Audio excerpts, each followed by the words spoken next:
State energy holding company Pertamina hopes that its recent deal with Malaysia's state-owned oil giant Petronas will help its businesses expand more efficiently in the long run amid fluctuations in the global oil price.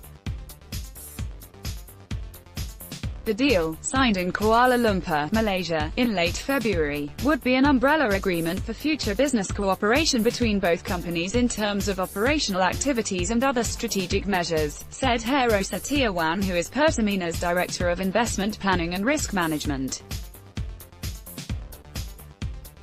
As a follow-up to a previous government-to-government agreement, the deal also enables the two parties to join hands in working on their overseas portfolios, or oil and gas fields outside of their respective countries.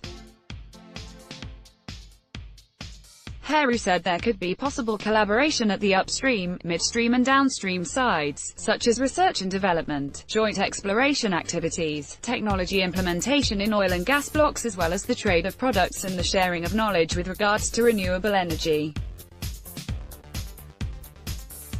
As for collaboration in overseas field, Heru said, one example would be cooperation in oil refining in East Asia. For the initial stage, the agreement already covered a crude swap mechanism, in which Pertamina's oil production in Malaysia's oil fields of Kikeh, Kemanis and Kidarong was exchanged with the one produced by Petronas in Indonesia's Jabung and Ketapang fields. We are seeking countries that have an excess refining capacity, as we know that the international Brent crude price is decreasing.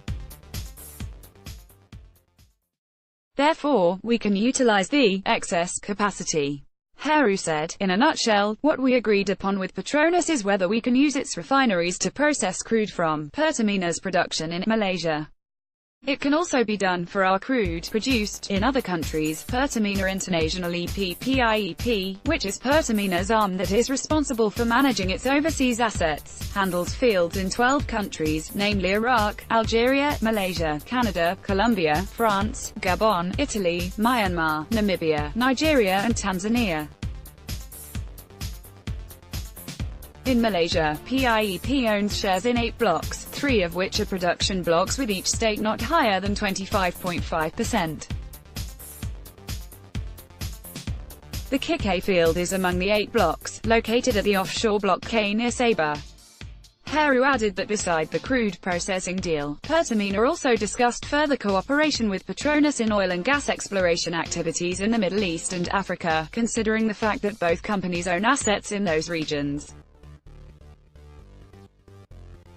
In the upstream sector, like our asset in Gabon, for example, Petronas also owns assets there.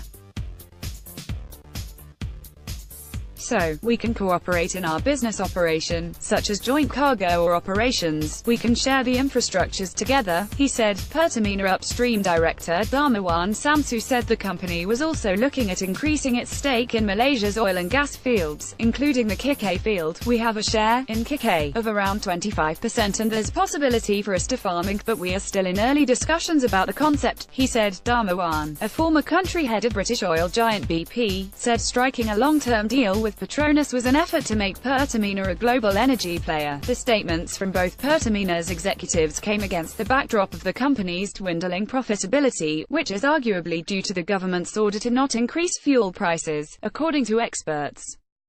Pertamina Finance Director Pahala Mansuri said the company had booked at least $5,348.7 million in profit last year, which was a far cry from the $20 trillion it was able to post several years earlier.